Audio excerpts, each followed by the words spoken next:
What a way to start a live stream. Don't do Hello. that shit. Hello, Jordan Sheridan, live, Status Coup. It is Wednesday, April 17th, the year 2023, 2024, whatever year you want it to be. And despite this rocky introduction, we have a piping hot show today. Where we're going to get it. There's so much news when it comes to the genocide in Gaza. We could do a few hours on that alone. And quite, I don't know if you saw it yet, but quite the exhibition where a State Department spokesperson refused to say or answer the simple question whether the U.S. recognizes the Geneva Convention when it comes to Palestinians in Gaza. So now we've seen it all. We've seen it all. It's kind of like, think of Bill Clinton saying, well, it depends on what the meaning of is. And this was kind of that State Department spokesperson finding it hard just to say whether the U.S. still recognizes the Geneva Convention when it comes to Palestinians in Gaza. So there's that. There's also, Steve, in today's nonstop information system we live in, where it's hard to remember anything from yesterday, let alone 10 years ago, I wanted to mark something that happened 10 years ago today, which I firmly believe was the kickoff to the biggest government cover-up of the 21st century, a government cover-up that frankly makes Watergate look like child's play and a walk in the park. So we're going to get into that if we have time. I don't know if we will, but if we have time, there's a big election today, not political, but down in Tennessee, where Volkswagen workers are voting whether to join the United Auto Workers or not. This could be the first of several Southern non-auto plants that vote to unionize with the United Auto Workers.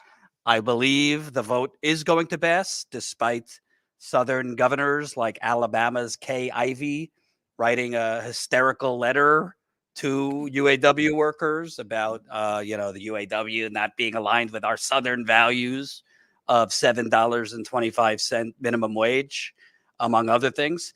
I'm hoping we could get to that, but we have a lot to get to. And I'm going to promote this throughout the show.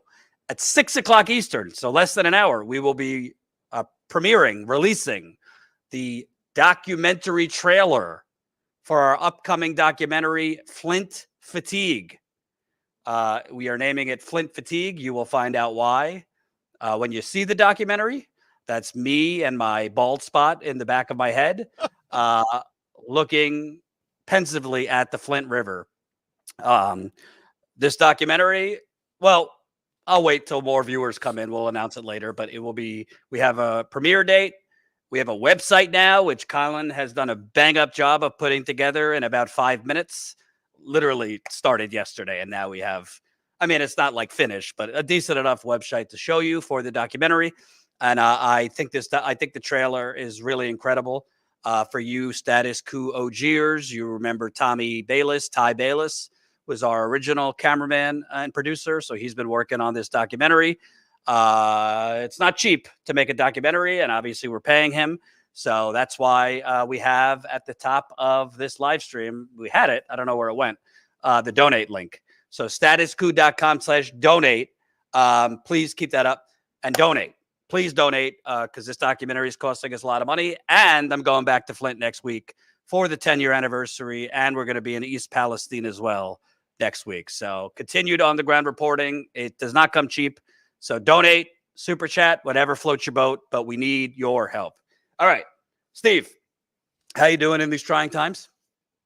Apparently I'm looking like Saint Nick, and they haven't even seen the gut in the front. My God, they see that, they'd flat out, wonder where Rudolph was. I don't want to get into it because we have a lot to get to, but just so you know, for the first time in my life, approximately 2 hours ago, I saw a nutritionist because I was diagnosed with something called gastroparesis. It's not as deadly as it sounds. It's basically explains why my food doesn't digest properly. My food digests very slowly. I'm bloated and look like I'm in my first trimester on camera. I barely shit. TMI, but that's the truth. So gastroparesis is when you have delayed stomach emptying, and you got to do a specific, change your diet and lifestyle and all this. So I gotta, yeah, it's gonna be hard. I gotta cut the alcohol out. I gotta cut the bread out right now. I gotta beef up the fruits and vegetables, among other things. So, maybe we'll do a live stream just on our health problems because that could go for a few days. Anyway, let's start. I thought this was pretty stunning. Maybe Biden's campaign co-chair, I don't know, took a truth pill or, had some trip or, had a moment of conscience, a conscience. I don't know how long she's going to be with the campaign after this, but this is from The Intercept. Democrats question U.S. claims that Israel isn't violating international law using American weapons. Biden's campaign co-chair, Congresswoman Veronica Escobar, co-led a congressional letter questioning the administration's compliance with its own arms transfer memo. More than 24 House Democrats sent a letter to the Biden administration on Tuesday questioning its assertions that the Israeli government is using American weapons in full compliance with U.S. and international law, as required by a memo Biden issued in February. Texas Democratic Congresswoman Veronica Escobar and Joaquin Castro led the congressional letter to Secretary of Defense Lloyd Austin, Secretary of State Anthony Blinken, and Director of National Intelligence Avril Haines. The 26 Democrats note that for months, quote, elected representatives, intergovernmental bodies, international courts, Israeli and global human rights observers, along with government officials themselves, have persistently expressed grave concerns regarding the actions of the Netanyahu government. Escobar is a national co-chair of Biden's re-election campaign, and the letter marks just the latest disagreement she has with the president on the key issue. The letter is backed by 24 advocacy organizations, including Indivisible, which is a pretty pro-Biden Democrat group, Amnesty International USA, pro-Israel, pro-peace, Americans for Peace Now, and Muslim-led Empower Change. So that's one of the stories. And then another big story. These are both from The Intercept, so credit to them. Leaked cables show White House opposes Palestinian statehood. Despite Biden's pledge to support a two-state solution, cables argue that Palestine should not be granted UN member status. Ahead of the United Nations Security Council action to consider the Palestinian Authority's application to become a full member of the international body, the United States is lobbying nations to reject such membership, hoping to avoid an overt veto by Washington. The lobbying effort, revealed in copies of unclassified State Department cables obtained by The Intercept, is at odds with the Biden administration's pledge to fully support a two-state solution. In 2012, the UN General Assembly passed a resolution granting Palestine the status of a non-member observer state. Steve, we could start with whichever you want. To me, I think it's a pretty big deal that, she's a congresswoman, but technically she's a co-chair on his campaign. Ro Khanna was a co-chair of Bernie's campaign. I think it's a pretty big deal that she put herself out there to sign that letter. I got to say, enough with these fucking letters. The squad's constantly sending Biden letters. Bernie's sending Biden a letter. With genocide, why not go a little further than a letter? Maybe do a press conference. Maybe do a press conference, these 26 courageous souls. But what are your thoughts? Because it seems kind of odd that we're, as we go, wondering if we are at odds with international law on arms transfers in terms of the weapons we're sending to Israel. It's performative because no letter is making it to the president and leaked to the press without already being talked to the president. And they know what's going on. This is all about giving Biden some sort of air cover to say to Netanyahu, hey, we're going to have to cut back on this. And I genuinely don't see any value in it. I don't see it as courageous. I don't see it as a big deal. I see it as playing a bit role in a theatrical production to wind up to some sort of manufactured consent that allows Biden to save face and look like, hey, my hands are tied. I don't know what to tell you. I don't believe a bit of it. I think what's interesting is you got to remember a lot of these people signing on to these letters are up for reelection. Congressmen are up for reelection every 2 years, That's it. senators, and maybe they're not as dumb as Biden, because Biden has apparently just decided, well, if I'm going to lose the young people, I'll make up for them with, I don't know, Nikki Haley voters or something, or Yeah. never Trumpers. And I don't think there's enough Nikki Haley voters and never Trumpers to make up for the millions of not only young people, Arab Americans, a lot of independent voters. This would be a deal breaker for them, Biden's support for Israel. But perhaps some of these, Democrats that have signed onto this letter who are up for reelection, maybe they don't feel they could afford to lose these young people. But still, I would agree with you. It's fairly ceremonial at best. I think not. Let me go a step further. I genuinely believe that Biden is answering whoever he has to answer to allow the things that he's allowing to happen. And I believe that the idea of giving legitimacy to these people standing up to Biden, letting them know their differences, I believe is all about number one, lending credibility to their reelection campaign. So it at least appears that they're not in lockstep with genocide. To give well, no, I signed a letter. You don't understand. I told the president in a sternly worded letter. I don't buy any of it, Jordan, at all. Like none of it. Like to me, just listening to it, it's like, what have we reached 16,000 dead children yet? Are we up I on think that level? I think we're at 17,000. 17, 18? And to be honest with you, I mean, I hate to put it in such terms, but it's likely more than that when you factor in, Absolutely. how many bodies are under rubble that have not been found and whatnot. If you were to ask me, what do you think about this war? I would say I'm against it. If you say, what do you think about the possibility of a war? I'd say I'm against it. Like, I can certainly see defending oneself, but none of this is defense. Not an ounce of this is defense. This is all pure, just maniacal aggression. We're talking about maniacal levels of just wanton destruction.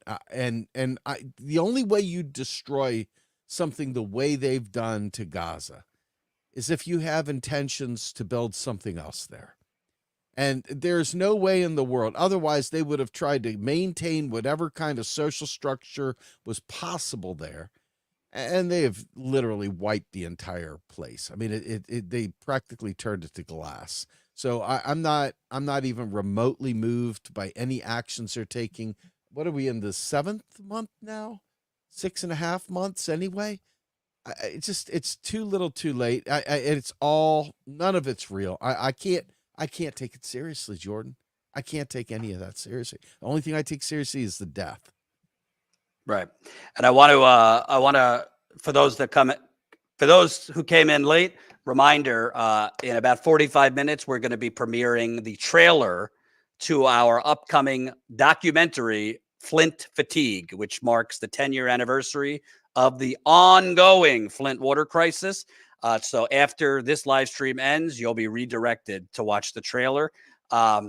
Please, please, please support us if you can. The donate link is at the top. Thank you, Douglas. Donated $100 earlier today, just to make just the reporting trip that made this documentary, plus paying Ty, our documentary filmmaker. It's costing us about $5,000.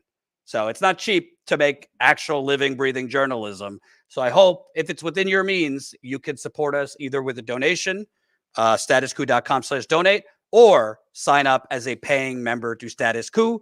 That's statuscoup.com/join.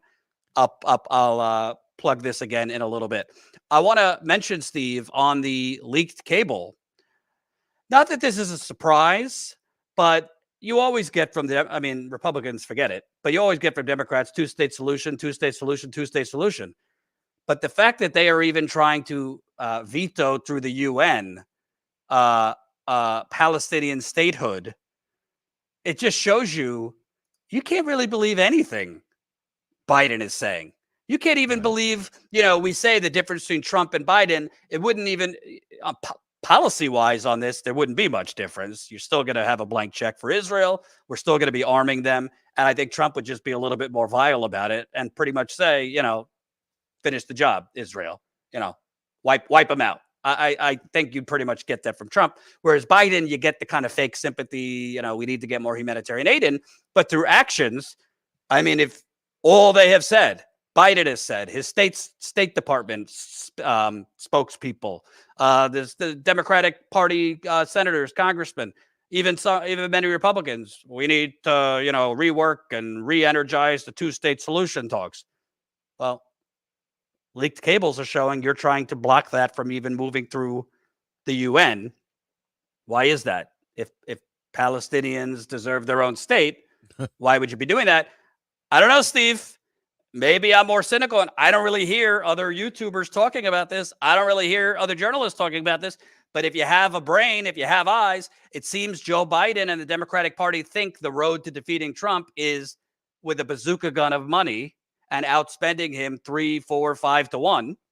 They're doing the fundraisers with Biden, Obama, Clinton. Although Trump just did a fundraiser down in Florida that raised $50 million. They just got, I think it was some bigwig Republican donor's son to donate $1 million, a Republican donor's son to donate $1 million to Biden's super PAC, Larry Ellison's son, excuse me.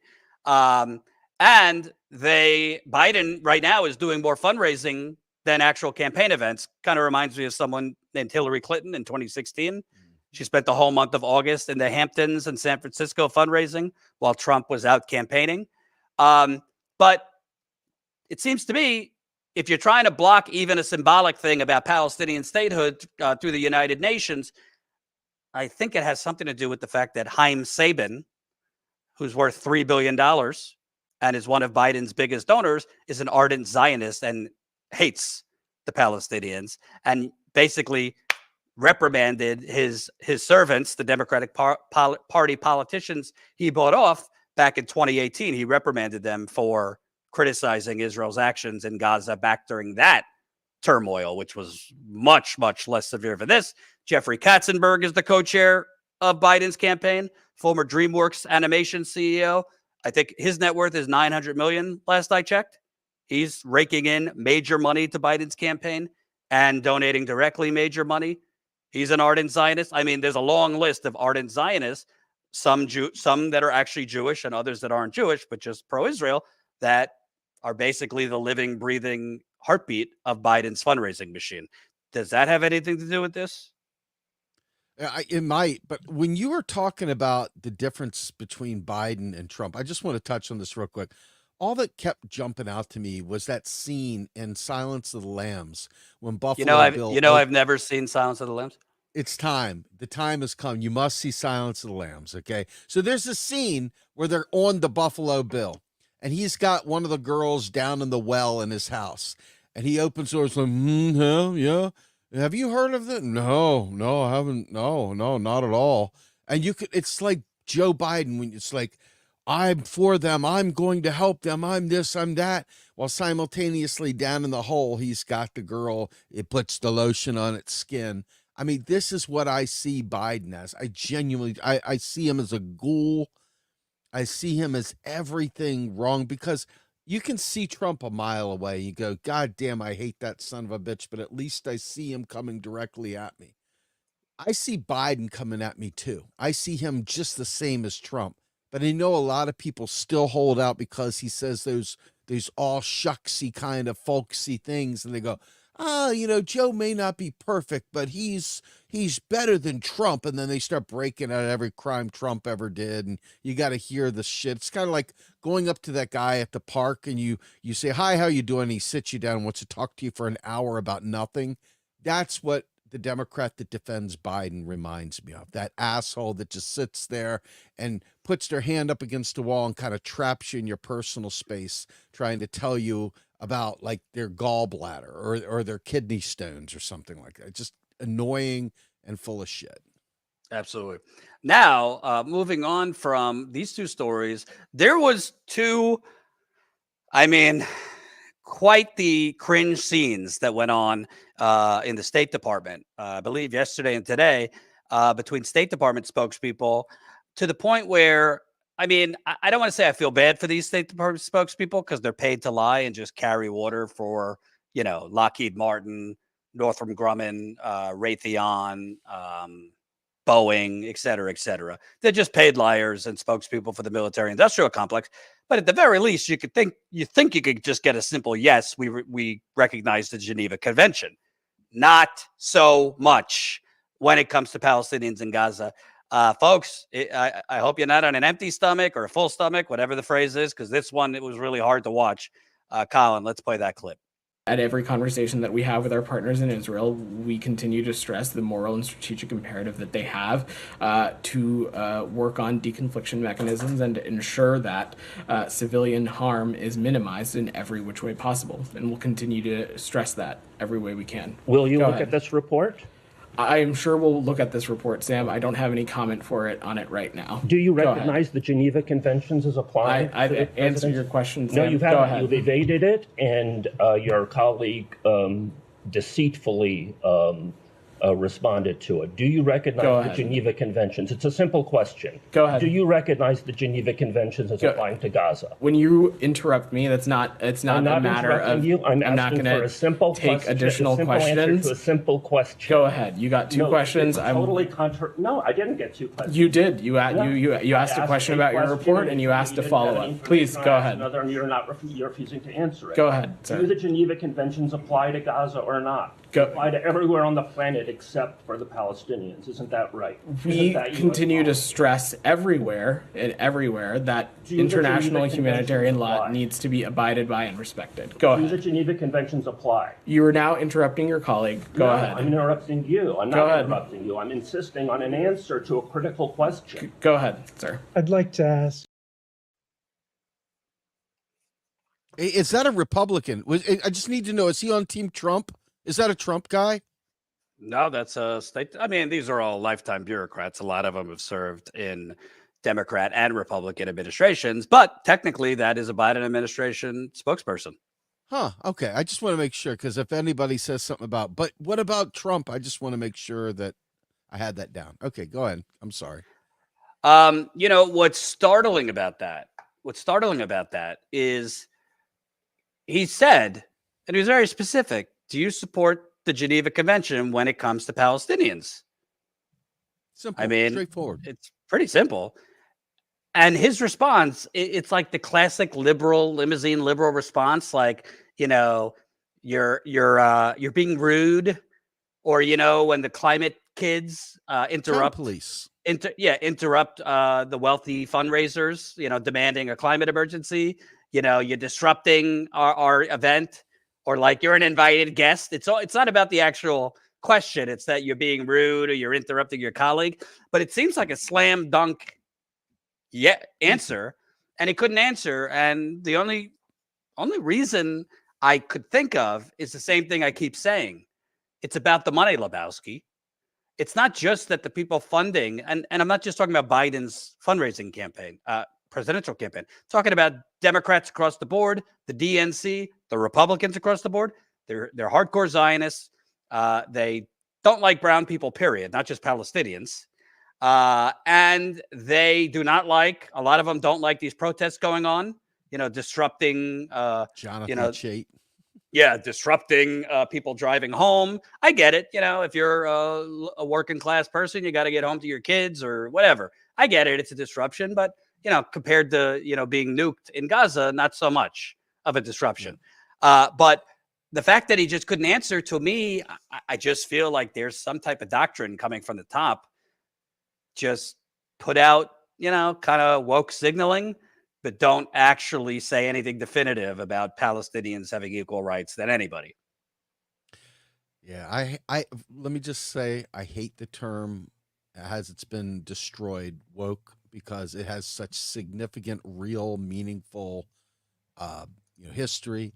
But in the vernacular, the way these fuckheads have bastardized that important word, it is absolutely performative wokeness, where they try to act like, oh no, we're all about it. We're all about minimizing and helping and saving and taking care of minimizing and saving and taking care of making sure they're okay and we're not hurting anyone, and while simultaneously handing them, hellfires and other drones and bombs and bunker busters and everything.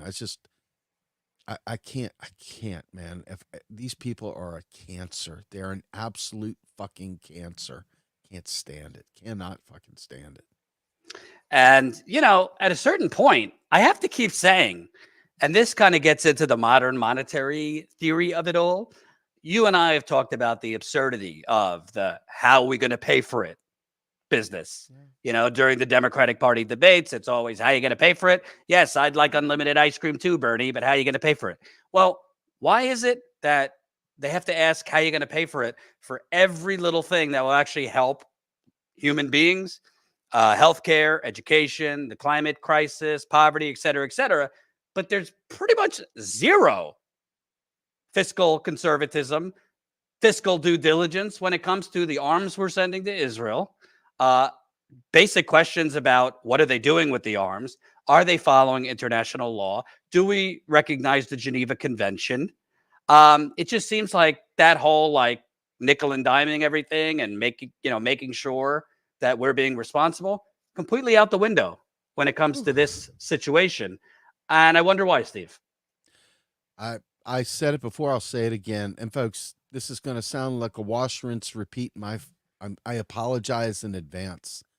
The fact of the matter is they give us anything. It takes the foot off of our neck, and it crowds out the capitalist class from being able to predate upon us. Okay, that's the bottom line. But it doesn't hurt anything to bomb the hell out of some foreign country because some domestic country some domestic corporation that's going to make money hand over fist producing these, weapons of war, wins no matter what.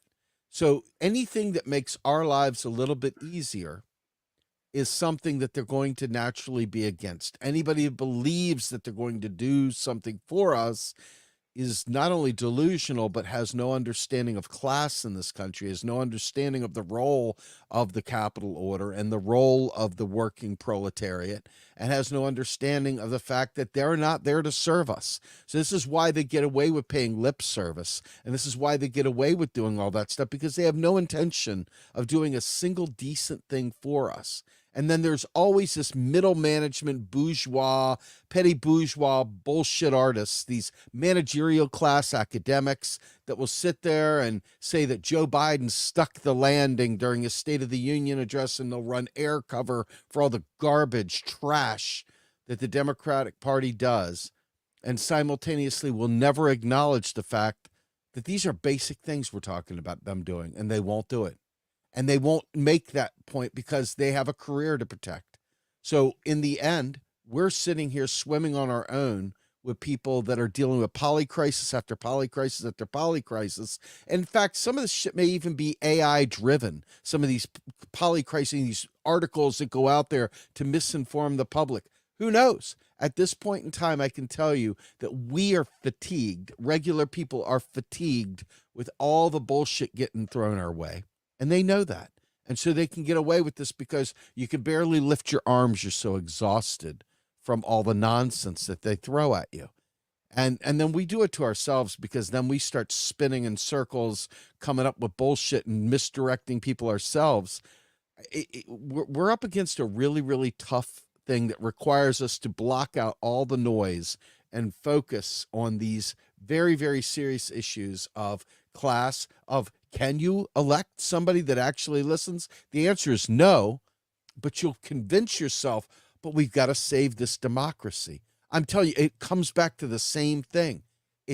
I promise you, I don't like saying it. I wish it wasn't true, but you'd have to show me evidence to the contrary to make me change my mind. And I don't think you can.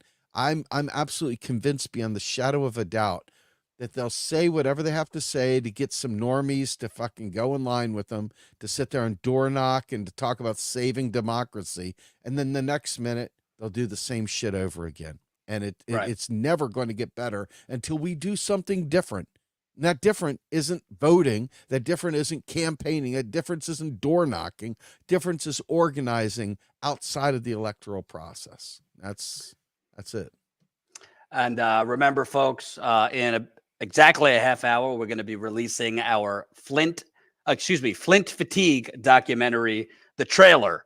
So as soon as this live stream ends at 6 o'clock Eastern, It'll redirect you over to that page where you could watch the trailer. Please watch it and please share it. We want to get buzz out for the trailer. I am excited to announce that the documentary will be released and premiering Sunday, April 28th. So put it in your calendar. Sunday, April the 28th. It's going to be premiering on Breaking Point's YouTube channel, our content partner. And we also have a custom website that Colin started building yesterday and already is looking pretty decent. We still got to do a couple tweaks, but you could go to flintfatigue.com, flintfatigue.com to watch the trailer, also see some other stuff about the documentary. And our goal with this documentary is two things. Number one, make sure as many people as humanly possible see that this is still not just a crisis, a disaster, and to try and get more support for Status Coup, because this kind of important reporting is not cheap. Just to make this documentary, it costs us $5,000 between the reporting trip there and paying Ty to do the documentary. So we'll premiere that in a half hour. And please, again, support us if you can. Membership is how we grow, and membership is how we fund this. There's the website. So, Steve, what do you think of what do you think of that? Man. What do you think of that? Colin, you're going too fast. Holy shit. Go up and see that cartoon character of me. That was made by Letterjack, who makes great. Is that his? Am I saying it right? Letter Hack or Letter? Let me see. Letter Hack, who makes great kind of animated photos for independent media hosts. But that's the name of the documentary. The trailer is right under that. We won't show it yet because we're premiering it at 6:00 Eastern. And then there's some other information about how you could access the full interviews that I did for the documentary, as well as behind the scenes content. We're really, really excited about this. Steve, there's not a lot of independent outlets with not a lot of money doing on the ground reporting, making full length documentaries, staying on stories like this that are not just about Flint, but they're about Wall Street and privatization and neoliberalism and all the things we talk about all the time. So please support us, statuscoup.com/join and statuscoup.com/donate. One last clip I want to show. This was another State Department ghoul spokesperson who apparently they just can't determine whether Israel actually had a reason to go after the Iranian consulate in Syria. Before we leave this, have you guys decided yet or made a determination about whether what Israel hit in Damascus was a diplomatic facility or not? We have not. So how long is this going to take? I can't answer that question. We're continuing to look into it. I don't have a timetable, but it's something that you need to. We need to gather enough information that will allow us to make an actual determination. You have no one on the ground in Syria. We have arranged, overtly, as I said to you when the last time you engaged with me on this question, we have a range of abilities, a range of ways to gather information. They're partner countries of ours who are on the ground. We have intelligence capabilities, obviously, and we're continuing to gather information, but we've not yet been able to make a determination. I get it, but you were pretty quick into condemning the invasion of the Mexican embassy in Ecuador. That was a very clear, well-established embassy. And this is not very clear where they blew up. This is something that is taking a little bit more time. No one died in that incident. That's not the question. The question was, what is it? Was it an embassy or a consulate or not? And it was very clear. How hard is it to figure that out? In the case of the Mexican, it's something that we're gathering information on. It's been like 2 weeks. And we continue to gather information. We don't have a determination yet. Let me finish my second question. They don't have their talking points down. They're hoping that the distance between the event and when they finally come out will mean that everything is completely forgotten. They've lost it, and it'll be said on a Sunday night after everybody's in bed. Well, it's quite established that Israel and the U.S. share intelligence. I mean, two peas in a pod. So you clearly have whatever intelligence that Israel provided you on the urgent need to bomb or whatever they did, missile this consulate. And by the way, I don't know if you noticed, the Sunday shows, you had Jake Tapper saying, this is a clear violation of international airspace. Iran, sending the drones and the missiles against Israel because it was going through Saudi and Jordanian airspace. That was a clear violation of international airspace. They didn't seem to think it was a violation of international airspace when Israel goes after the Iranian embassy in Syria. So you're not violating international airspace then. It's only if someone's going after Israel. Anyway, it's all, I hate to say why bother covering it, because I agree with you, it's theater, but you kind of have to cover it because I feel like genocide has a lot of different shades. You have the severe shades, which is the missing limbs, the children crying, the burnt faces, the famished children and adults, the bodies under, and then you just have the shades that are just the accomplices, and these are the accomplices. Absolutely. They are, and they're absolutely. And by the way, there's been several figures in Biden's administration, kind of bureaucrats, who have resigned during this. Yeah. And credit to them. It's not easy. You need a job, you need to feed your children, pay your mortgage. But I would have a hard time sleeping at night if I stood up there, because, it's one thing to lie. It's another thing to performatively dance. And these people are performatively dancing because there is no honest or righteous answer to most of these questions. You're just basically aiding and abetting a genocide. And I mean, proof will be in the pudding, but the media also, there's very few actually tough people in those rooms questioning, and they're not coming from CNN. They're not covering from MSNBC, the New York Times. It's usually Ryan Grimm and one or two of his colleagues at The Intercept. I've seen a couple foreign reporters that are in America for foreign outlets that genuinely grill State Department spokespeople. I rarely have seen CNN people, New York Times reporters, digital outlets grilling on these obvious, easy questions. Has to do with access. And it also has to do with most of these people think the same way. Yeah, most of these people think the same X, way. Tiberius, many of y'all have followed eco-Marxy for a long time. Tiberius, he's basically gone incognito. This was the most prolific poster on this genocide in Gaza. And he started getting doxxed. They went to his job. They started threatening his employment. And literally, it was disgusting. And so this is why people stay quiet. And I guarantee you the games get worse the further up the food chain you get. So, I'm telling you, man, it's disgusting. We don't live in a democracy. We don't live in a free country. We don't live in a country that values anything. I mean, there's no reason to be proud of the USA. There's nothing about what we're doing that you should feel proud of. There's nothing. Steve, be careful. Joe Scarborough might go off on you. Why do you hate America? Have you seen that lately? They're starting the Hate America crowd. Yeah, I got to tell you, man, it's guys like Scarborough and the rest of them that cover up for this shit that make me despise where we live. That's I am absolutely sick in my stomach what is being done, quote unquote, in our name.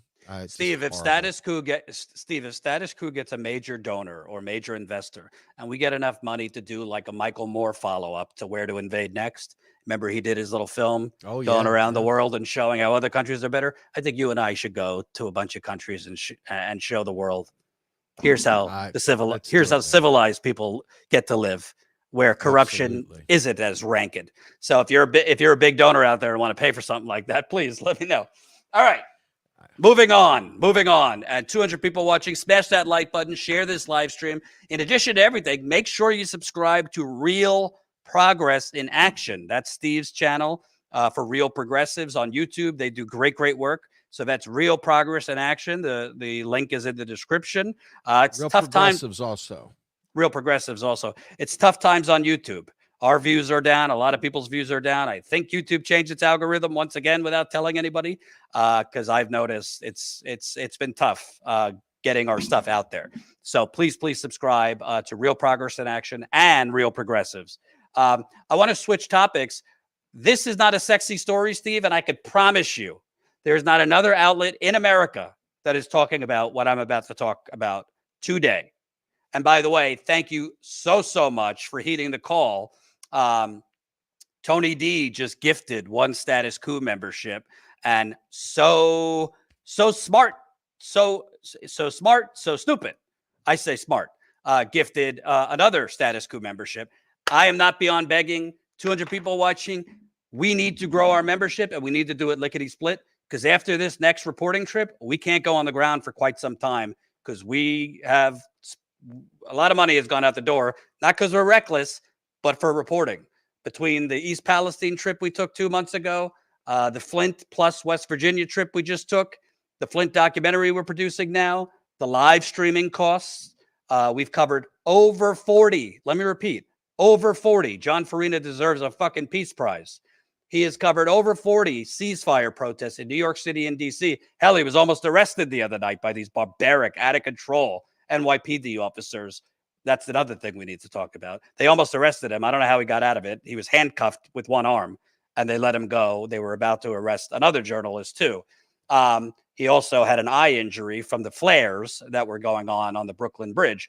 But he has covered 40 ceasefire protests. And if you don't know, it costs money to cover these protests. Just to do the broadcasting live in February and March, Colin, what was our bill for going over our data plan? Because he was streaming 4 hours live at a time. $2,000? Yeah, total. Yeah, we had a $2,000 bill for streaming all these protests, going way over our data, because he's not going live for 15 minutes. He's going live for 4 hours sometimes.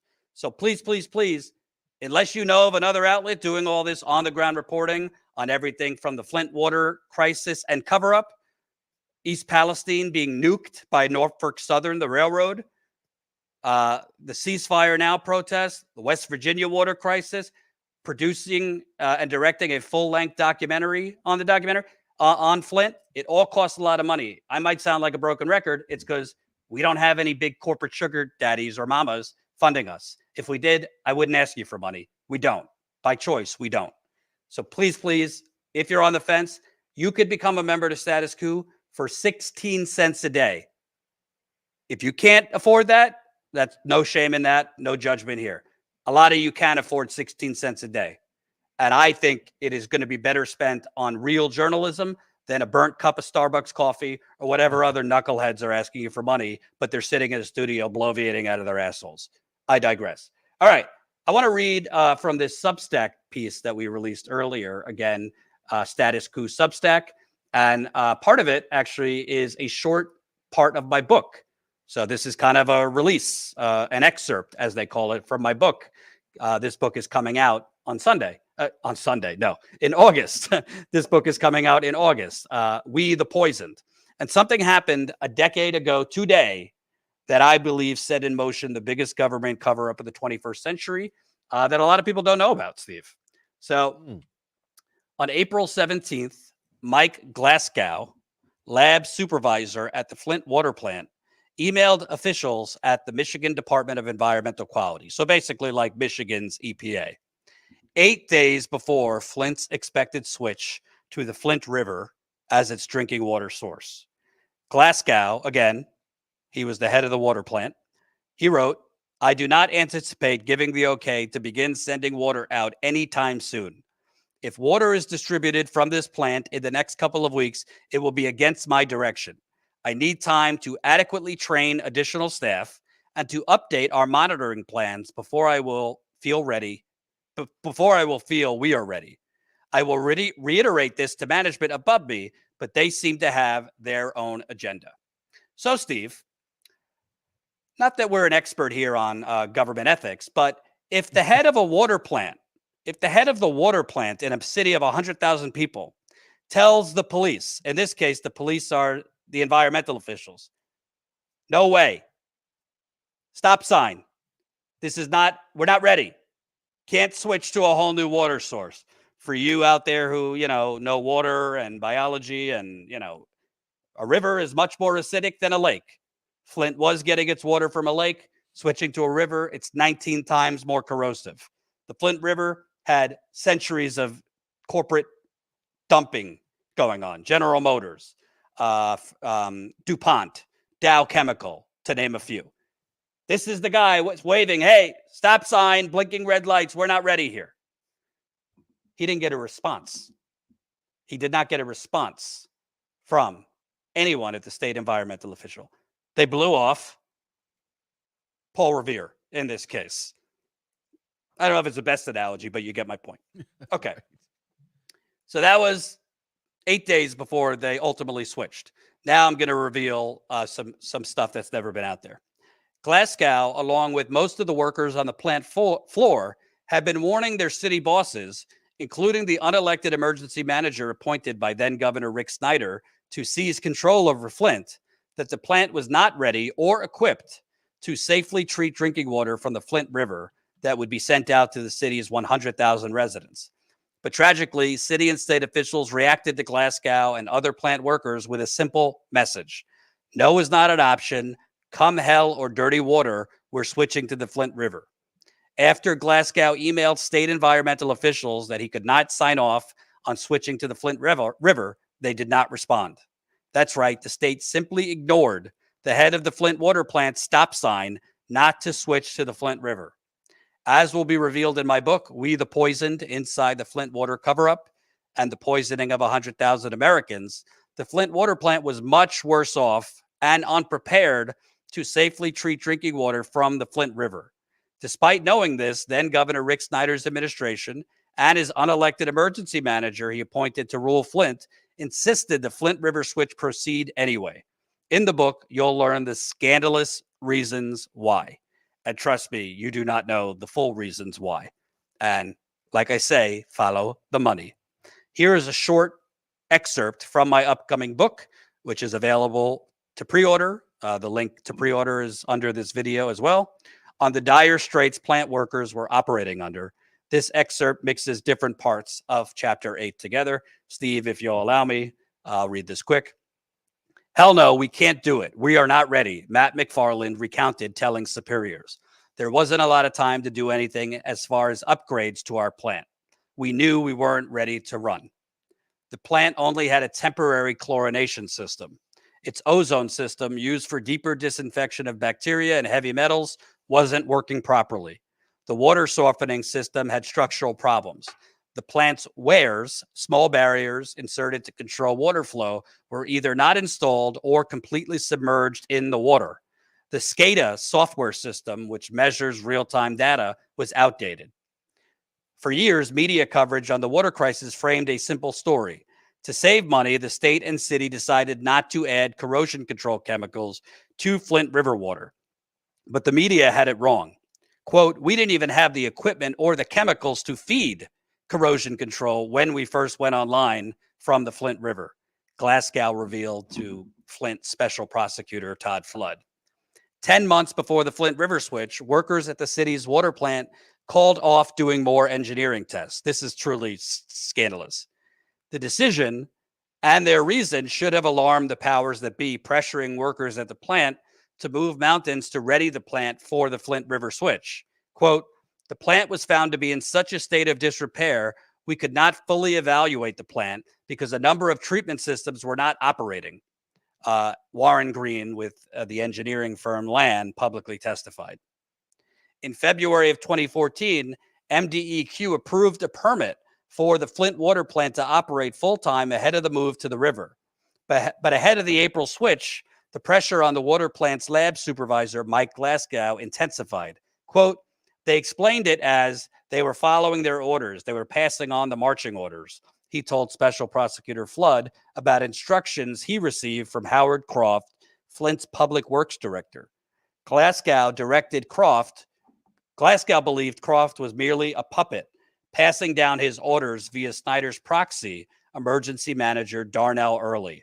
Quote, we have to meet this deadline. No is not an option or an answer. Glasgow recounted Croft dictating, but he pushed back. Quote, I don't feel we're ready. I'm uncomfortable with this. I think things are happening too fast. Glasgow's final effort to stop the switch went unanswered. Quote, to me, That email was my last chance of trying to delay or stop our switch, the lab supervisor told Flood.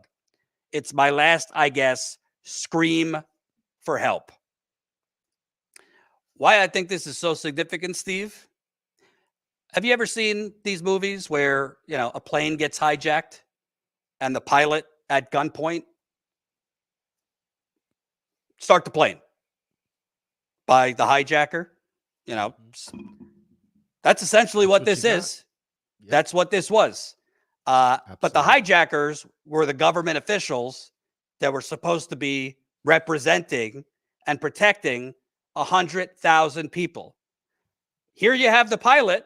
This Mike Glasgow, as you'll see in my book, was the most experienced worker at the plant. Here's the pilot saying malfunction. It's been told to me, it's been compared to me that using the Flint water plant at that time would be the equivalent on getting on a Boeing 757 with 1.5 wings. And Boeing is obviously in the news right now because parts are literally falling apart midair because of safety, because of cutting corners on safety and upgrades and all that. Here you have literally the pilot screaming to air traffic control, which was the state environmental department, not ready for takeoff, ground the plane. And for reasons you will find out in my book that truly shocked the conscience, that I don't think most people are fully aware of, they said, fuck the passengers, start the plane. Sounds just like Chernobyl. Beyond the fact that no one is reported, I mean, it's an anniversary, but it's a decade anniversary. If they just would have listened to this guy, it's been told to me, even if they delayed it by 2 months, this whole thing could have been avoided just to make sure the plant was ready, do the proper upgrades, et cetera, et cetera, et cetera. But they went ahead away with it anyway for financial reasons. It had to be basically that April due to financial bonds. I don't want to get too in the weeds, but due to a financial deal hatched by Wall Street, that Flint had to start paying back bonds later in the year. Why this is still not on the front pages of the news, I have no idea. Why an American city, I don't care if it's an American city, any city, that is poisoned by its own government, why it's okay to then just cover it up and leave the people to die. And you will see in the documentary, Flint Fatigue, which in 7 minutes, we're releasing the trailer. So again, stay right here. Colin, right? If they stay right here, the live stream is going to redirect to the trailer. Correct. Yeah, it'll be premiering in 7 minutes, so it'll start as soon as the stream ends. Just stay here, and YouTube will take you over. Thank you. Why the media doesn't care, I have no idea. And by the way, I pitched the New York Times, the Washington Post, the Daily Beast, the Detroit News, the Detroit Free Press, Mother Jones, the New Republic. I could go down the list. I've got 20 emails. I pitched several of these outlets, some of that excerpt and more, basically from the angle, inside the last ditch effort to stop the Flint water crisis. Most of them didn't get back to me. 2 of them said pass. By the way, these quotes from the water plant supervisor are from confidential documents from the criminal investigation that yours truly obtained. But apparently, we don't care about that anymore, the media in America. Your thoughts? Jordan, you're a hero, bud. You're a hero. I mean, the fact of the matter is that this is commonplace in America. You said it way back that you're focused on Flint, but in reality, there's probably 50 more water stories in America exactly the same. So by cracking Flint, you're not just cracking one story, you're opening the door for all the other ones to walk right through. And them not taking that story on is like saying, fuck all the other ones too. And it's really brutal because they're selling Flint and they're selling Detroit off to venture capitalists who are, and not just, these predatory vampires, right? These Bain Capitals of the world kind of capital companies tearing that to shreds. And so to pay off these rich fucks that bought up Michigan in general, Detroit, you name it, they're poisoning the whole goddamn place. It's sick. It's sick. And I want to make something very clear. And welcome new Status Coup member Robert just signed up. Sylvia signed up. So 2 new members through the website, in addition to the gifted members. I want to make something very clear. I have said now for 8 years, I've been on this for 8 years. Why I stay on this, it's not just about Flint. Of course, that's first and foremost, the residents there were harmed. But if we just normalize this, if we allow people to be poisoned and then slowly left to die, which is what's happening, you will see in the documentary, cancer in Flint, certain cancers are up 500% compared to before the water switch. Certain cancers in the city of Flint are up 500%, which the state health department that helped cover this up are trying to minimize and say, no, your numbers are wrong. Independent researchers have found certain cancers are up 500%. It ain't due to the weather. It's due to the lead, the bacteria, and all the other shit that was in that water that they lied to these majority black people, but poor people in general, a lot of poor whites, they lied to them for 2 years about, and continue to lie today because the water is not safe there either. But I have said for 8 years, why I stay on this is if they get away with it here, that's the playbook for other places. And I hate to pat myself on the back. It's proving out right now in East Palestine, Ohio. Absolutely. They are using the same exact playbook that they used in Flint to wipe this, to bury this under the rug. Do some bullshit EPA testing, say there's no issue. In the case of Flint, the lead levels are going down. In the case of East Palestine, we don't see any contamination. They just blew up, 5 trains of highly carcinogenic gases. We don't see any contamination. Our tests say the air is fine. The water's fine. Then do some PR. The railroad company, does a few barbecues, an Easter egg hunt, throws money at a park, throws money at small businesses. Everything's fine. The media, stop covering it aside from anniversaries. Everything's fine. The residents with the rashes, this and that, can't prove it's from the trains. It's literally the same exact playbook. And by the way, that playbook has been used in other places. Kalamazoo, Michigan, East Chicago, Indiana, North Carolina. I mean, I could go down the list, but I only have 2 minutes left. So that's why I stay on this. Trust me, I like Flint, but it's not my ideal vacation spot. I stay on this because, A, I don't have a broom. I can't cover every city that's been poisoned or every city with problems. We don't have the budget. It's just not possible. But I stay on this because if they get away with it here, it's coming to a city near you. It might not be water in your case. It might be fracking. It might be air pollution. It might be mining. It might be something else. But there's a reason that I start calling it the poison states of America. So, reminder, our documentary, Flint Fatigue, comes out April 28th, and we're about to premiere the trailer. Quickly, I'm going to read Super Chats, and then you're going to be redirected. Steve, thank you for coming on. Remember, check out Steve's work, Real Progress in Action. Subscribe there on YouTube, Real Progressives, and Macro and Cheese. Yes, sir. Thank you very much, everybody. And all the links are in the description. So Smart, member for 3 months. Anything for Jordan and his healthy poops. Thank you. Carney Verde, $10. Thank you so much for all your work over the years, Jordan. Looking forward to sharing the Flint doc to as many people as possible. I already shouted out the gift memberships. Thank you to those.